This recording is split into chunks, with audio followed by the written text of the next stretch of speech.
What are in-text citations? In-text citations alert your reader that you've quoted information from a source. This source could be a book or ebook, journal article, or website. There are other types of sources as well. All information that is quoted or paraphrased from another source needs to be cited. In-text citations are also referred to as parenthetical citations. Both terms mean the same thing and can be used interchangeably. Every in-text citation within your paper should link to a complete reference listed on your references page.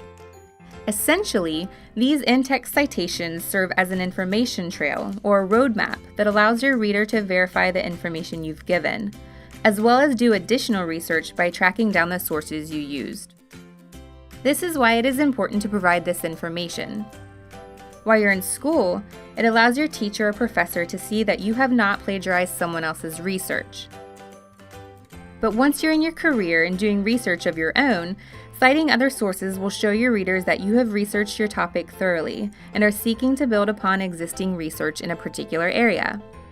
Those interested in your research will be able to look at the sources you cited, which may be of interest to them for their own research. For APA, the in-text citations follow the author date format.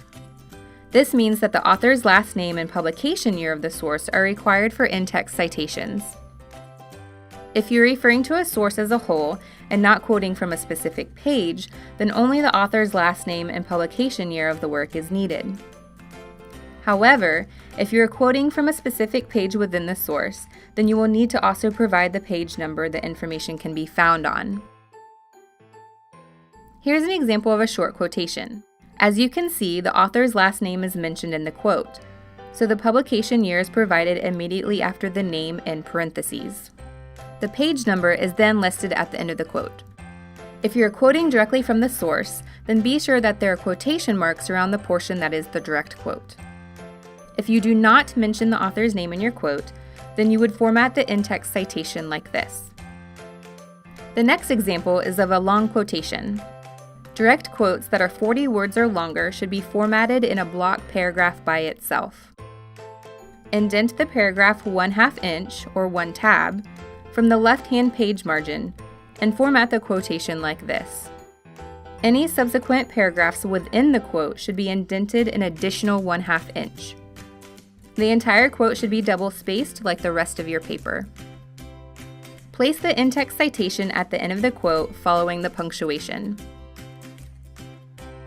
If you are paraphrasing from your source or putting it into your own words, then only the author's last name and publication year are required for your in-text citation. However, providing the page number is always encouraged. If you are quoting from a source that has more than one author, there are different ways of formatting your in-text citations. For works with 2 authors, your in-text citation should look something like this. For works with 3 to 5 authors, you should format the citations this way. As you can see, each author's last name is given. For works with 6 or more authors, use the first author's last name and the words et al. In the citation. If you choose to use the author's last name in your quote, then the in-text citation would look something like this.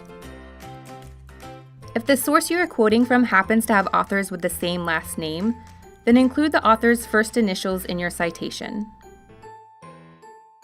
For sources where the author is unknown, then the title of the work is used in place of the author's name. Only use the first word or 2 for your citations. For additional information about how to properly format your in-text citations, including how to cite from online sources that don't have page numbers, refer to your APA manual or visit the Purdue OWL website.